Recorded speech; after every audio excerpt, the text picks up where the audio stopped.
tugiye gusoma ijambo ry'Imana rero. Dusome ijambo. Abefeso igice cya 5 umurongo wa 14. Abefeso 5 umurongo wa 14.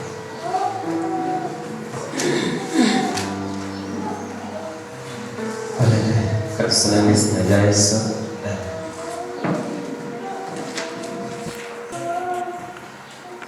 Biravuze ngo nicyo gituma bivugwa ngo usinziriwe kanguka uzuke, Kristo abone uko akumurikira. 15. Nuko mwirinde cyane uko mugenda, mutagenda nk'abatagira ubwenge, ahubwo mugende nk'abanyabwenge, mucunguze uburyo umwete, kuko iminsi ari mibi. Nuko ntimukabe abapfu, ahubwo mumenye icyo umwami wacu ashaka, kandi ntimugasinde inzoga zirimo ubukubaganyi, ahubwo mwuzure Mwuka Wera, mubwirane zaburi n'indirimbo n'ibihimbano by'umwuka, muririmba mucurangira umwami wacu mu mitima yanyu.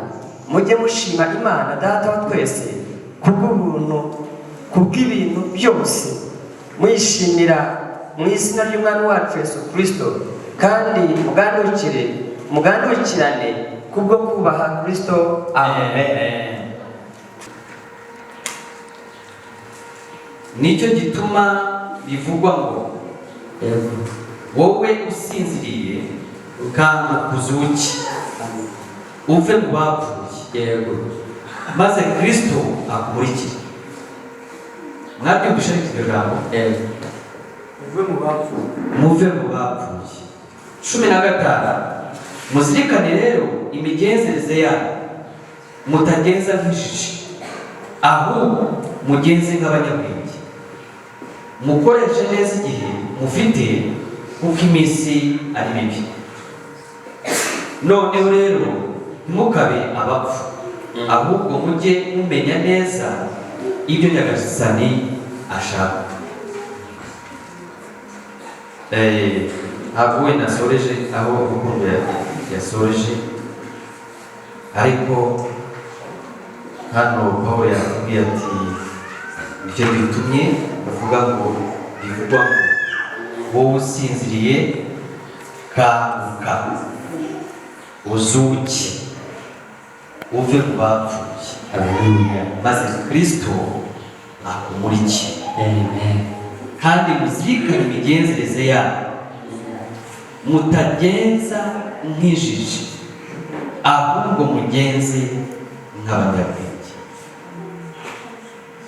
mukoreshe neza igihe mufite, iminsi, kuko iyi minsi ari mibi. Niko iryo jambo bivuze. Amen. Haleluya. Amen. Iki ni igitabo Pawulo yanditse, yandika urwandiko arwandikira afungiranye mu nzu y'imbohe, arwandikira Abefeso. Hari itorero ryari Efeso iri muri Aziya, wari umurwa mukuru wo muri Aziya, igizwe n'ubucuruzi. Muri icyo gihe igizwe n'ubucuruzi, irimo abacuruzi bakomeye bafite ubucuruzi bwabo. Hanyuma rero iyo ukurikiranye wumva ngo Pawulo yakundaga iri torero cyane. Igihe rero yari mu nzu y'imbohe, azirikana anibuka neza iryo torero ko ryari ahantu mu mujyi w'ubucuruzi, ko abantu babo bari baratwawe n'ubucuruzi, basa nkaho bagenda bagabanukira. Yandika rero urwandiko arwandikira iri torero, uwo mujyi rero hari ikigirwamana cyasengwaga muri uwo mujyi, kikitwa ikigirwamana cyitwaga Diyana cyangwa Dayana. Kikaba cyari gifite amabere 320.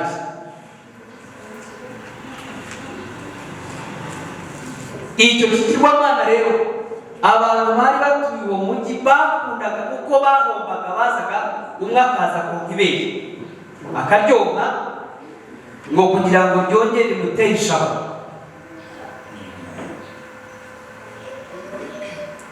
Uwabaga yashatse agatinda kubyara nawe akaba yari afite ibere yajyaga ajyaho akagenda konka kugira ngo bizamuhe kubyara.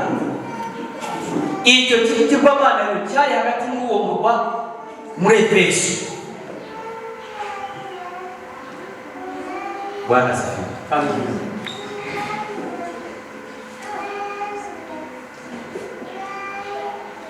Paulo rero avuye i Burayi amanuka muri Aziya, araza ngo agiye kubasura nibwo yafatwaga bamujyana mu nzu y'imbohe. Agira agahinda n'inkuru zigenda ziturukayo ko itorero rigenda risa nkaho risubira. Yandika urwandiko uruhumuri kanguka inagatifu kavuga ngo kanguka uve mu bapfuye. Ni iryo jambo dushaka kugira ngo tuganire, yewe n'umuntu we usinziriye. Kanguka zuki. Kristo abona uko akumurikira. Urumva icyifuzo cy'ijuru, urumva umugambi w'Imana ukuntu ibifite. Paulo rero ni mu ntumwa nkunda cyane. Hari umwana nabonye nawe yagize ibyago, aherutse gupfusha sekuru. Worship nabo turabakomeje, kandi abantu twavuze bagize ibyago nk'itorero, nk'abantu babishinzwe bazashaka uburyo basura. Ni icyifuzo arifite. Haleluya, amen. Haleluya, amen. Tugiye kuvugana kuri iri jambo ryitwa usinziriye we. Wakangutse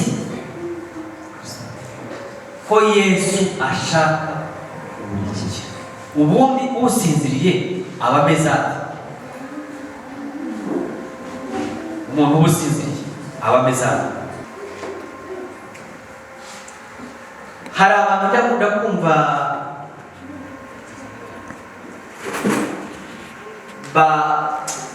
batumva ririya jambo abantu bakunda gukoresha bavuga ngo noneho haje inyigisho z'ubuntu zirimo ziyobya abantu. Ariko tugiye kwitegereza neza twasanga ari wowe wayobye. Wenda ngo nanjye mu giti iryo zina ry'abo bantu bayobye, ariko ndabisobanura.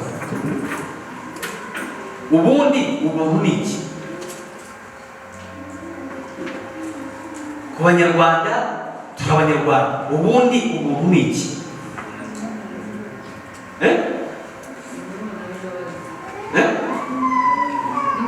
Nta muntu waturusha kumenya Ikinyarwanda neza cyitwa kiganisha kuri iryo jambo ubuntu.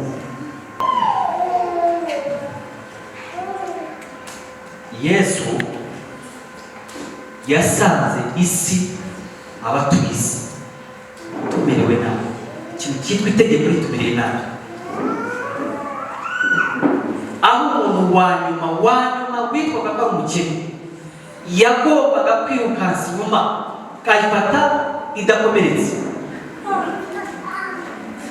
Icya kabiri yagombaga gusaba, yagombaga kujya ku musozi agahiga icyitwa amahurunguru. Ni Bibiliya irabivuga, ni ibitambo batangaga icyo gihe. Noneho umuntu witwa umukire yagombaga gutanga igitambo cy'itungo.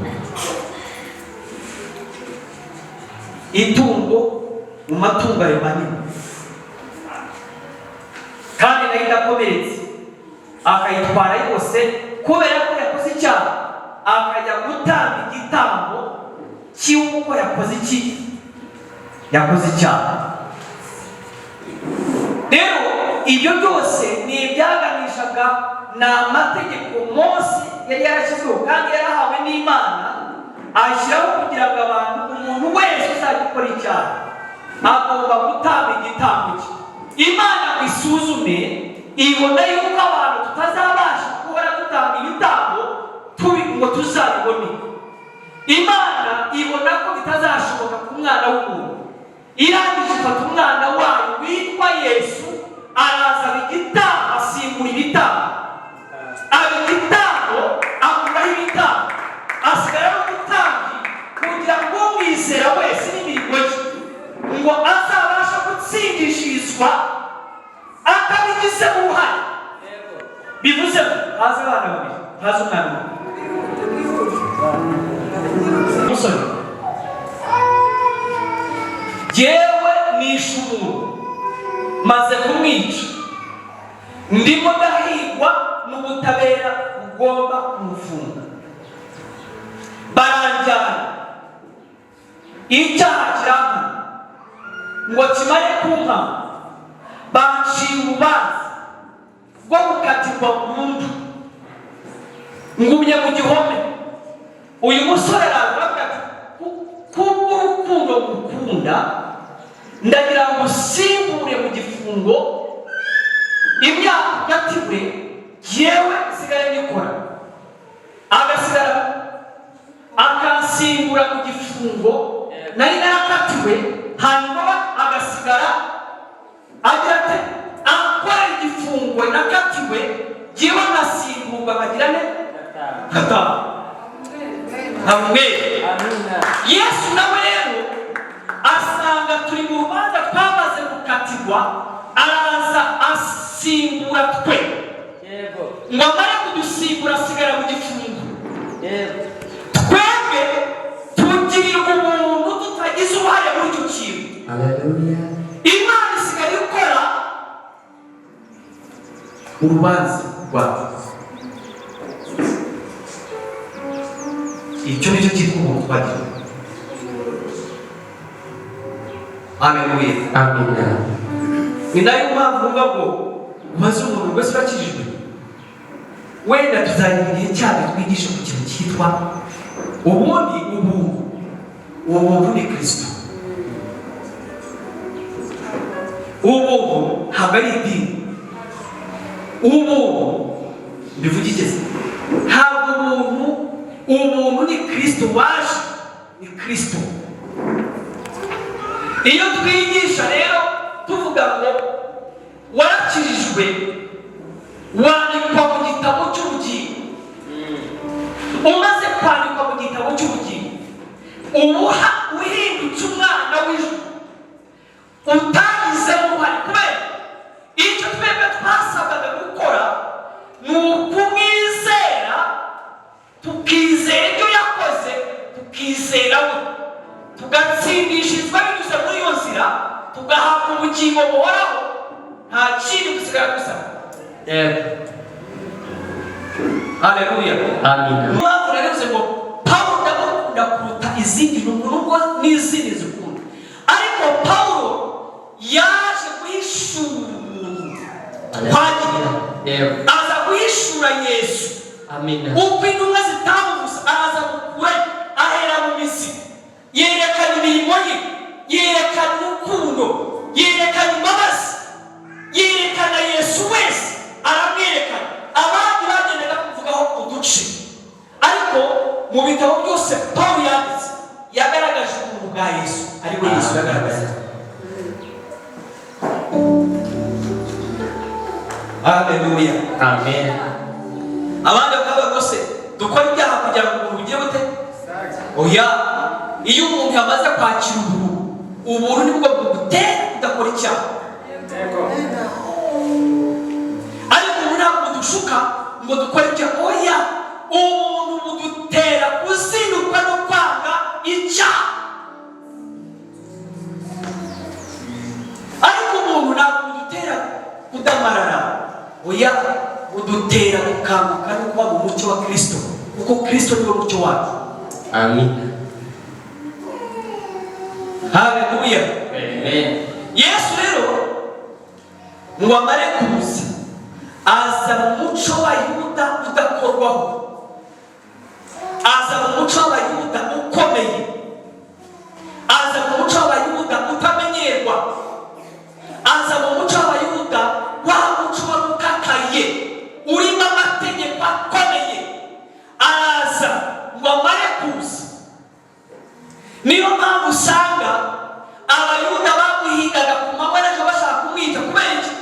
Yazanye umuco utandukanye n'umuco wabo.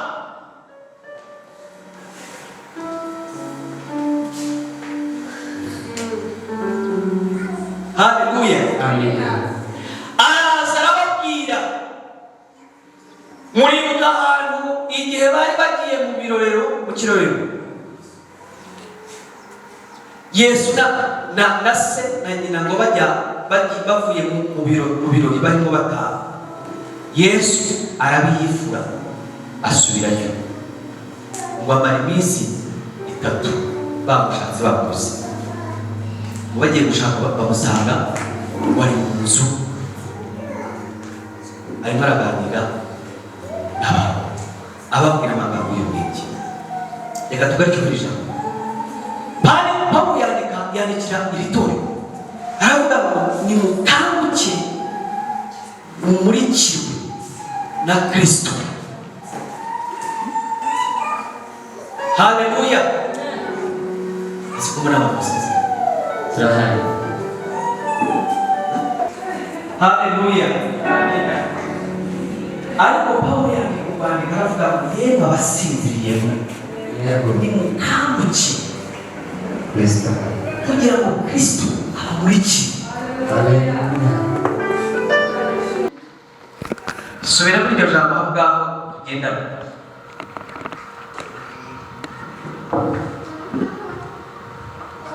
Yesu gatanu bacura kagavuze. Nicyo gituma bivugwa ngo usinziriye we kanguka uzuke, Kristo abone kuba kumurikira. Murumva hari ijambo rivuga ngo kanguka, Kristo abone uburyo akumurikira. Arimo arasaba akwiginga. Hari igihe niyama naniwe, noneho byagera kuri amasaha yo gusenga madamu akabyutsa, noneho rimwe na rimwe agashyiramo aramu, noneho yavuga muri amasaha yo gusenga nkayishaka aho iri kugira ngo nyinoshe ye gukomeza kumusakuriza kugira ngo nkomeze sinzire. Nawe nyinosha nyuma y'umunota umugomba ubwo munsi nabyikuye gushisha gusenga si ukutabishaka, ahubwo nanebwe uwo munsi.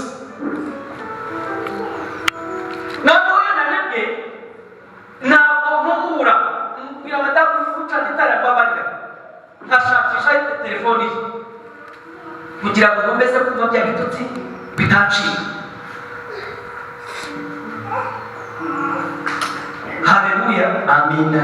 Wenda madamu agakanguka agasenga. Ubwo mvuze yewe, ariko Pawulo arandika ngo yewe wamuntu we usinziriye kanguka kugira ngo Kristo akumurikire. iki. Imana irashaka kugukiza ariko abantu ntabwo babishaka.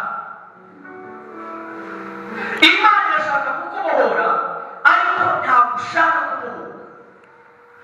Uracyifatiye ku muco w'iwanyu.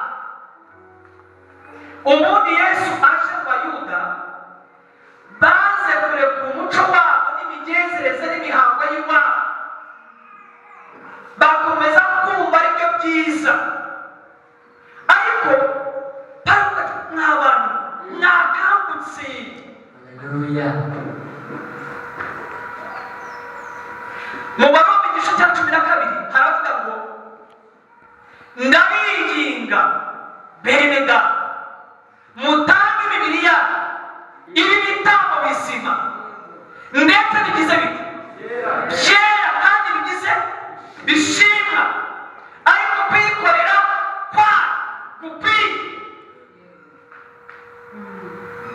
Mutange imibiri yanyu ibi bitambo bizima. Muzi icyo Pawulo yavugaga hano? Ni Abayuda yabwiraga bagiye mu mihango y'iwabo n'imigenzereze y'iwabo, baravuga ngo ntidushobora kureka iby'iwacu. Baze kumva ibyo Yesu yavugaga, bakanga gutanga ibyabo. Turabiha umuntu watuzaniye indi migenzereze tutazi, aragusaba gutanga ibyacu, ariko aho abijyana ntabwo turamenya aho abijyana. Birashaka gukora iki? Kandi iwacu twebwe dukora dutya, iwacu mu Bayuda dukora dutya. N'uyu munsi ibyari by'Abayuda n'uyu munsi abantu kamere muntu giteye. Haleluya. Amen. Umunyarwanda rero ntabwo ushobora kumwumvisha by'ako kanya, bisaba tekinike. Nyarwanda turi abanyabwenge, turi abanyabwenge, turi abantu b'abanyabwenge. Burya basomera inzandiko muri zabasha turareba, umuntu atangira avuga yajya ku ijambo rya kane ukamenya icyo ashaka. Haleluya. Amen. Ariko ntabwo ariko Imana ishaka, ishaka kutubohora. Niba ijambo ry'Imana rivuzwe, yewe kandi reka kubirebera mu wundi. Ni wowe ubwirwa, ahubwo shaka aho usinziriye, aho ufite ibitotsi, aho bitagenda, aho ubona bitagikorwa, aho ubona utakibasha gukora, aho utagifite ubusabane nayo. Reba isuzume, reka kubirikira ku bandi ngo ni runaka muri ubwo yabyutse afite umunkanyari ku maso ntabwo yakoze ibyaha, ubwo yatangiye kugenda asa nk'ucumbagira asa nabi buriya yaraye mu bya. Oya, ni wowe ubwirwa. Yego. Haleluya.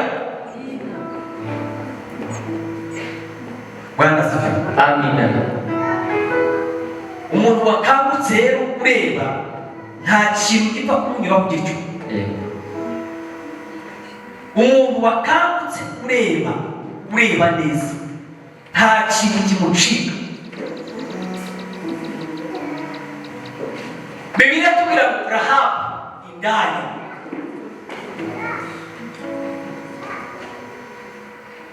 aya matara neza n'ibitutsi. Bwana asifiwe. Amen. Bwana asifiwe. Amen. Bwana asifiwe. Amen. Reka baseme hakurya.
nabo bitari mu nari umunyamurenge wigeze kuvuga ngo Yesu uyoshye nk'inyama. Haleluya! Pawulo yandikira Abaefeso aravuga ngo mw'abantu nimwiyoroshe, nimwiyoroshe, muce bugufi, Yesu aze atembere muri mwe. Haleluya! Mwitwa ko muzi kureba, nimuzi kureba, muzi ko muzi kumva, nimuzi kumva, muzi ko muzi ntabwo muzi, muzi ko muri abanyabwenge ntabwo muri abanyabwenge. Mukavuga ngo muce bugufi. Haleluya!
No.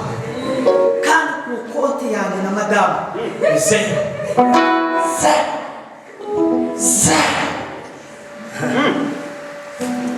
Ngo dusohoke. Haba gatisebiri ya wasaze. Haleluya. Hariya ne hagiye ko umusaza ari kumva. Uri musaza.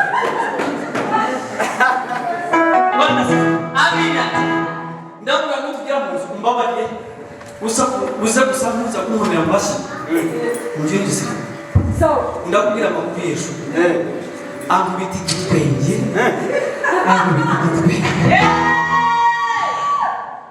Yesu. Amina. Yesu iyo wiyangaje. Haleluya. Ugafungura umutima wawe. Ukamwereka umutima wawe. Ukabwira ngo nitwa Segakiza. Uyu nguyu. Yego. Araza. Yakukuma. Araza. Noneho ngo bigere kwa kabiri. Ngo bigere kwa kabiri. Amen. Yesu aravuga ngo uri stand by. Yavuga ni birete. Yavuga ni birete. Aravuga ngo uyu munsi ni irenga yakubona. Aravuga ngo ntiza kurenga tutabonanye. Ndakwiye uyu munsi. Wa kabiri.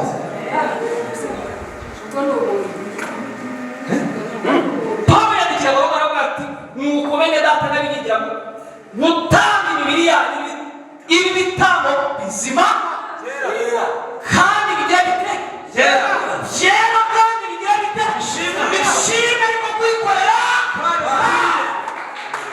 navuga ngo nta kibazo.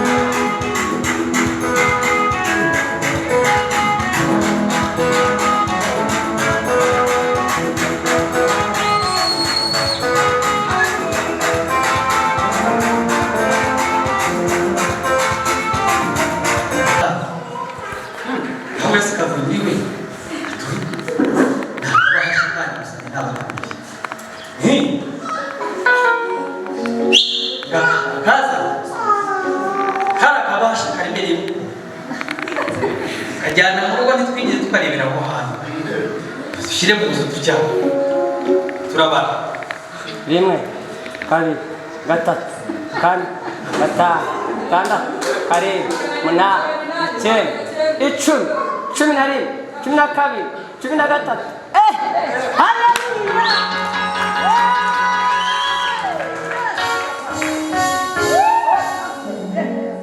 urakoze Yesu miliyoni imwe nari impano haleluya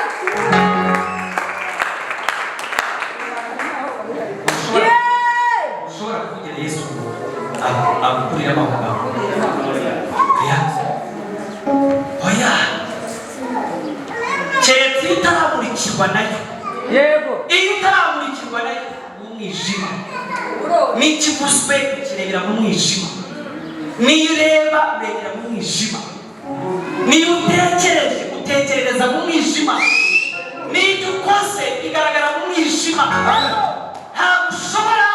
ntabwo ushobora wishurika ngo imbere y'Imana ugaragare niba ukiri mu mwijima Imana asaba imbabazi ku buzima bwawe aravuga ngo ndakwinginze yewe umuntu usinziriye kanguka kanguka kanguka yewe usinziriye kanguka Yesu aragushaka akeneye kukurikira Bwana asifiwe amen soma twumve nicyo gituma bivuga ngo yego usinziriye we akuzuke Kristo abone uko kumurikira kandi ukuzuke yego ntabwo ushobora kumurikirwa ugituye ntabwo byabaho ntabwo ushobora kumurikirwa ugisinziriye yego ntushobora kureba iyo ujya utarakanguka haleluya ntushobora ntabwo abantu bagutekerezaho batakubona yego ntabwo abantu baguha batakubona ntabwo abantu bagira icyo bavuga batakubona nuko mwirinde cyane yego uko mugenda mwirinde ubwenge mwirinde cyane mugenda mutagende nk'abatagira ubwenge mutajyane n'abatagira ubwenge ahubwo mugende nk'abanyabwenge ahubwo mugende nk'abanyabwenge mucunguze uburyo umwete kandi mucunguze uburyo umwete kuko iminsi ari mibi kuko iminsi ari mibi haleluya kuko iminsi ari mibi nuko ntimukaba abapfu nuko ntimuba abapfu ahubwo mumenye icyo umwami wacu ashaka ahubwo dukwiriye kumenya icyo umwami wacu ashaka kandi ntimugasinde inzoga z'ubukubaganyi kandi ntimugasinde inzoga z'ubukubaganyi ahubwo mwuzure Mwuka Wera ahubwo twuzuye umwuka wera mubwire na Zaburi karame mubwire na Zaburi mubwire neza muri n'indirimbo n'indirimbo n'ibihimbano by'umwuka n'ibihimbano by'umwuka muririmba mucurangira umwami wacu mucurangira umwami mu wacu mitima yanyu mu mitima yanyu mujye mushima Imana Data wa twese mujye mushima Imana Data wa twese ibintu byose mu bintu byose mwishimira tuyishimira mu izina ry'umwami wacu Yesu Kristo mu izina ry'umwami wacu Yesu Kristo kandi mugandukirane kandi mugandukirane bwo kubaha Kristo kube kubaha Kristo mukomere Imana amashyi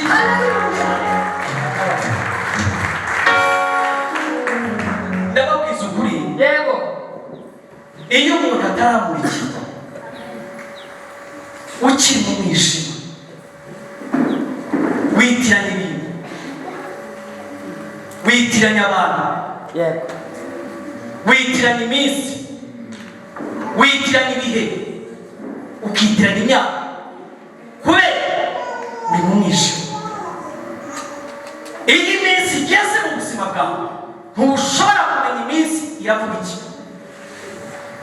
iyo ugeze mu bihe runaka iyo utakurikirana umucyo ntushobora kumenya ibihe urimo biteye bite birashaka kumbwira iki birashaka kungera he n'iki bimbwira ariko iyo ibihe bigusanze mu mucyo umenya icyerekezo cyaho ugana haleluya iyo ukurikiwe n'umucyo ntabwo ushobora kwitiranya abantu cyangwa se witiranya ibintu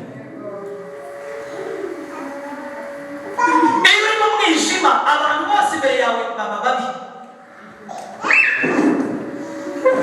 Iyo uri mu mwijima, ibihe iyo bikugezeho ari Imana ibiguteye, utangira kwitiranya ibihe ko ari bibi ubuzima bwawe ko wateguwe na Satani. Ariko iyo umuntu amurikiwe n'umucyo, ushobora gutandukanya ibihe by'Imana n'ibihe bya Satani ku buzima bwawe. Haleluya. Haleluya. Amen. Bwana asifiwe. Amen. Niyo mpamvu rero dusabwa, iyo umuntu ari mu mucyo, ikintu cyose kivuzwe n'ijambo ry'Imana wihutira kwirukanka gukora icyo kintu. Haleluya. Mu mutima wamaze kumurikirwa kera. Ariko iyo ubona ibintu byose bikakaye mu buzima bwawe, ibintu byose biragukomera, ibintu byose imbere yawe birashaririye, haba hari ikibazo mu mwuka. Ukeneye kumurikirwa umucyo. Iyo umucyo akumurikiye, wuzura umwuka wera. Haleluya. Niyo ibintu bije bikakaye biremereye mu kazi, mu rugo rwawe, ibintu byose bigendera mu mwuka ukabona byoroshye. Ariko niba ushaka kureba ibintu byose ku mubiri, ndababwiza ukuri, uyu mwaka ntiturangiza.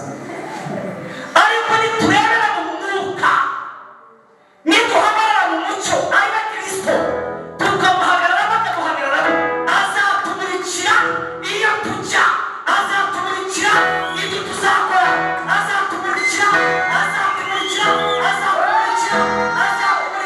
Haleluya. Ntagihe uzaba mu mwijima ufite Kristo.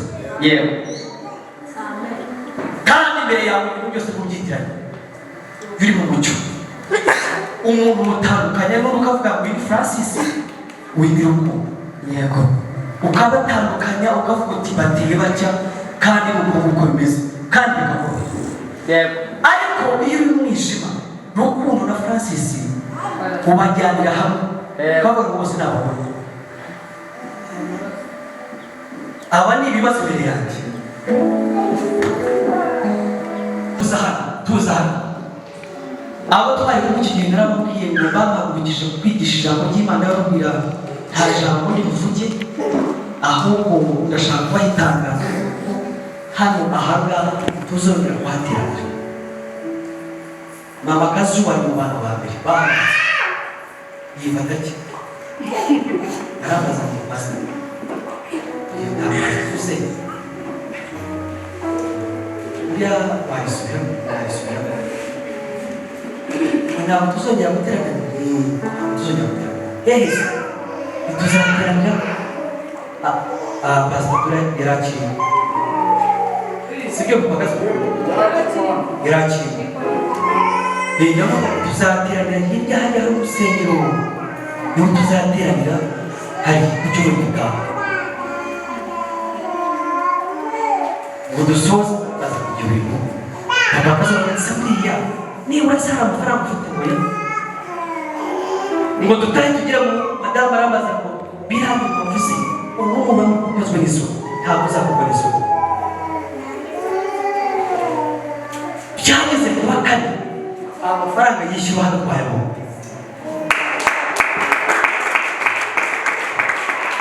Kandi uwo munsi tubivuga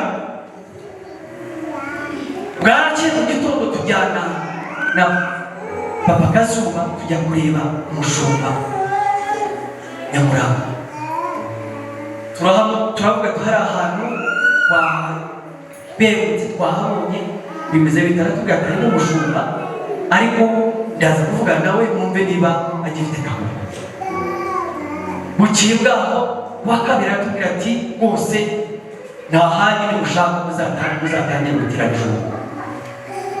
Uwa kane turaza twishyura.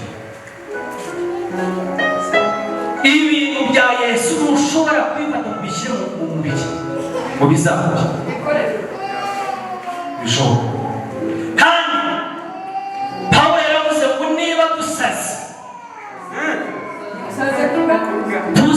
ku bwa Kristo, niba turi abasazi dusaze ku bwe kuko niwe watugize abasazi. Yego.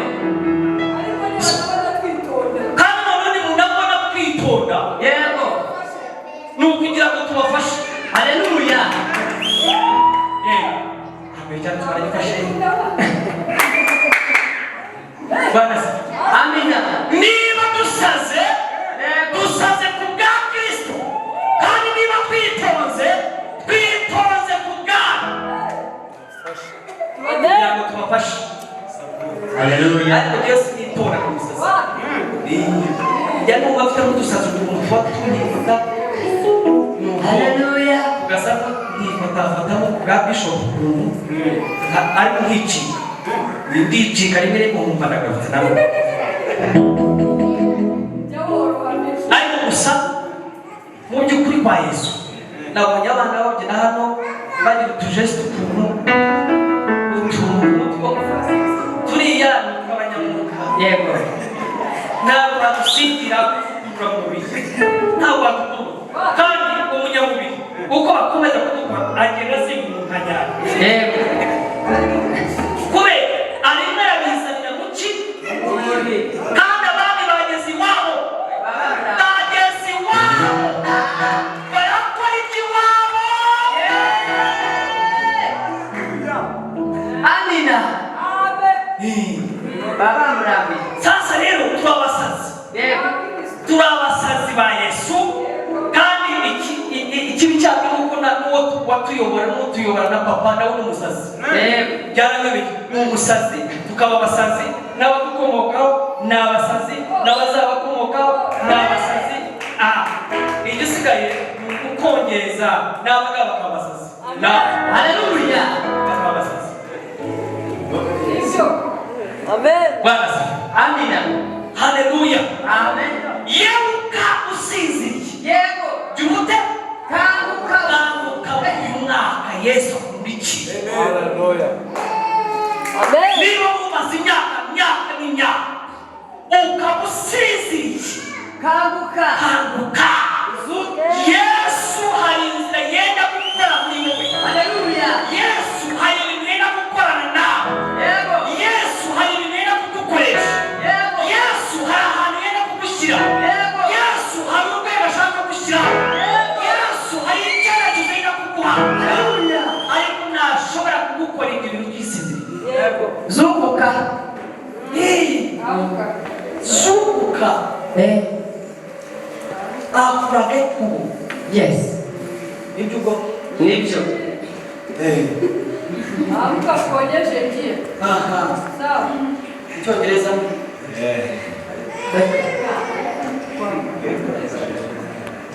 Nisimama.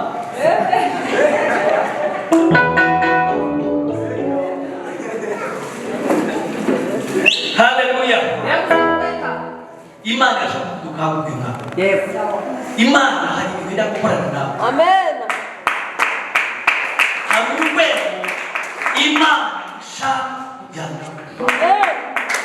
Ntabwo Imana yakora mu nzu y'icyumba kimwe ni kujyana mu nzu y'ibyumba bitanu utarabyakiriye mu mutwe mu bitekerezo byawe no mu kanwa no mu kwizera. Yego. Oya ariko ujyanyemo wasara. Nukuri. Ni wasara.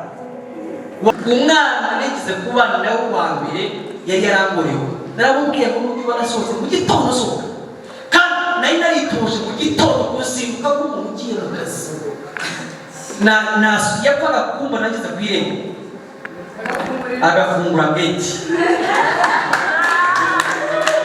Haleluya. Noneho abaturanyi umunsi umwe baza gushaka umwana twabonaga uriya shobuja ni ubuzima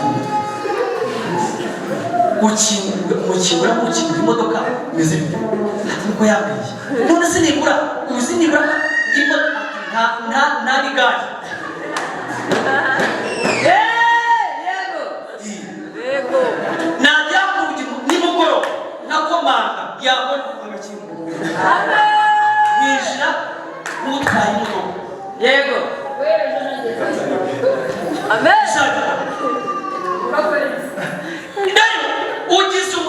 ugize umuntu ukubwira ngo kanguka hari ikintu ugiye gukora. Yego.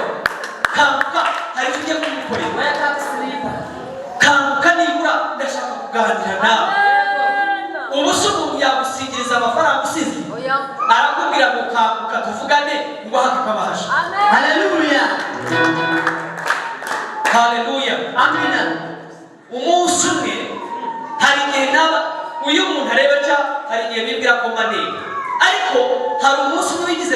amadolari yewe bayanzanira nsinziriye barayazanira ngo niyo bakabasha mbona nakabasha kari aho nkeka ko harimo nk'ibihumbi 10 biraha uko si ugusinzira ndagafata ndakabika sinarebamo bukeye nako nimugoroba nagashyizemo ngiye kureba korali ngobe muri korali nari nagashyize mu kadopo k'inuza k'igitanda ngira ntihaburamo ndareba hasi ndabara nsanga ni amadolari 700 yo ndasasa ku buriri ndareba ndavuga nari nasasa noneho mpitamo amagara wabo namubwira ngo ejo uzaba bari mugereho aza kuza kubera ko nari namusengeye bike biraho ariko noneho imbaraga z'amafaranga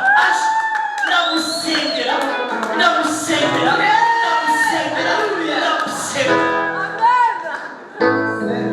none murumva igihe yamaga sinayisize none se ukuntu usizire wowe hano cyane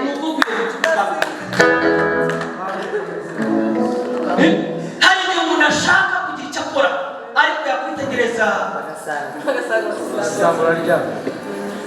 arasinziriye umuntu akakureba akafata twagurishije imodoka yakwitegereza nzaba akikuba n'Imana nuko iyo Imana igusuzumye mu ntekerezo zawe ukaba utaciye kuzatunga imodoka haleluya iyo Imana igusuzumye igasanga nta butaka n'ikibanza mu mutwe wawe hanyuma Amen. Imana ikeneye ukareba ibyo ugomba kugira. Haleluya. Haleluya. Amen. Sebaraza kujugunya ibibi yabo baraye.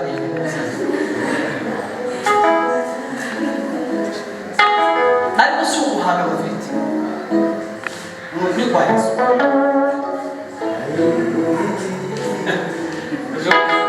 ejo umugara w'Imana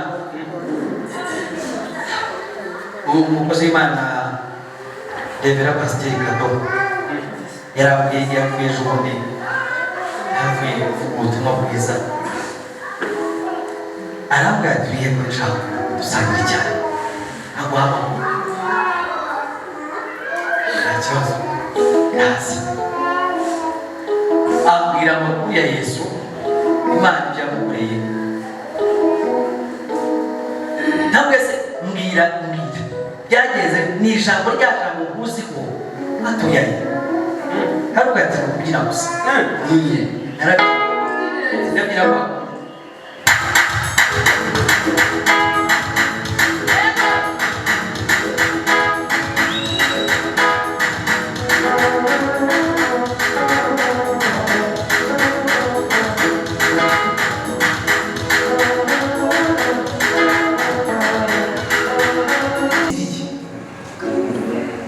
mpano zawe urasinziriye Imana iraguhamagaye winangira Imana igivugana nawe ukinangira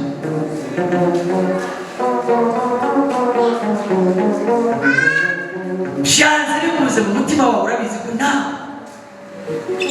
hari ahantu usinziriye mu buryo bwawe bw'Imana uhaguruke tugusengera